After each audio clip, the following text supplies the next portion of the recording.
dhuwur langit isih ana langit meneh. Langit kang ora katon ananging ngemut kasekten lan kalarasan. Iki cerita pusaka ora mung wesi kang dipadhang geni, ananging manah kang digodhog kabecikan. Pusaka kang dadi panimbal pamore wulan-wulan tangguhe saka Mataram. Pusaka kang ora mung kanggo nyambut peperangan, nanging ngedhepake kawicaksanan. Dapure Panimbal Luk Sanga. Panimbal iku salah siji dapur keris Luk Sanga. Luk Sanga iku luk satriya. Tandha laku urip kang ora gampang, nanging kebak tantangan lan tatanan. Wilahe sedeng nganggo odo-odo kanthi pamuka gigir lembu. Ngelambangake keteguhan batin lan kawigaten spiritual. Keris Panimbal kalebu dapur populer mligine kanggo abdi dalem, sebab ana kapitados yen keris iki marai sing duwe dipercaya dening atasane. Iku ora mung wesi kang makantar-kantar, nanging lambang kawicaksanan lan tanggung jawab. Saka Serat Centini, dapur Panimbal pisanan dipun babarake dening 800 empu kang sinebut Empu Domas.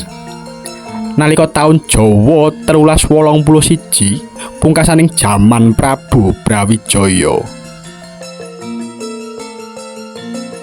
Menika pusaka warisan Majapahit kang ndadekake tuladhaning urip, tetep nyawiji senadyan jagat kaperang.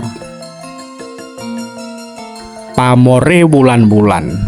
Iki pamore alus, endah kaya cahya bulan sabit kang nyembul ing peteng wengi.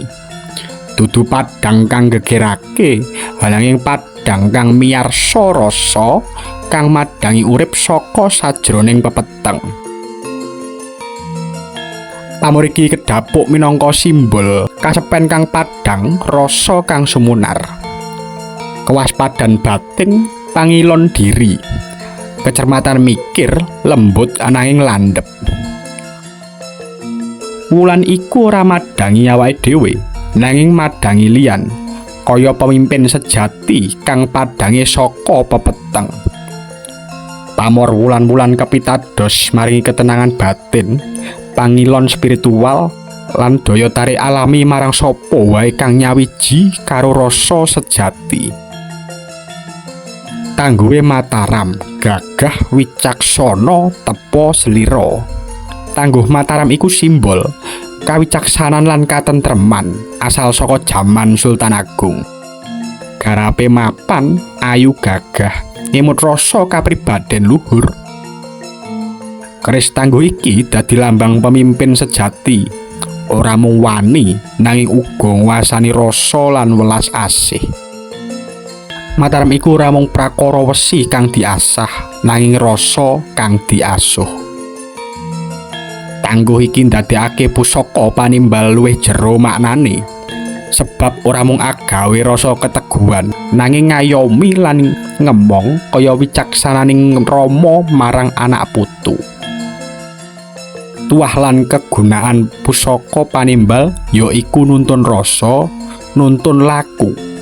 Keris Panimbal pamor wulan-wulan tangguh Mataram kegolong pusaka kang tuwuh saka rasa luhur lan niat suci.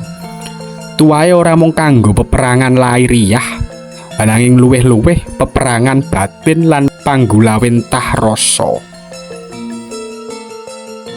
Tuah utamane ya iku: siji, dipercaya dening tiyang sepuh utawi pemimpin; keloro, marai jejeking laku lan tanggung jawab; telu, ngundang kesempatan luhur;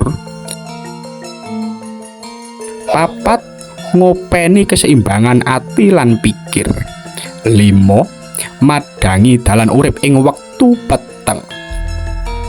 Iki pusaka kanggo sapa wae kang arep dadi pangayom, dadi guru, dadi pemimpin sing ora mung maos aksara, ananging maos rasa, maos kahanan, lan maos diri dhewe.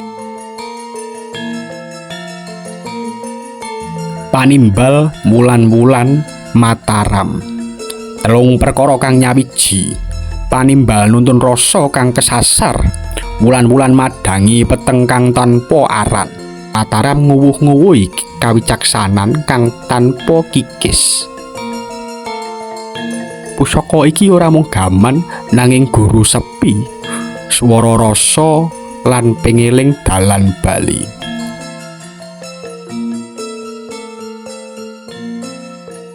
Nuwun matur suwun.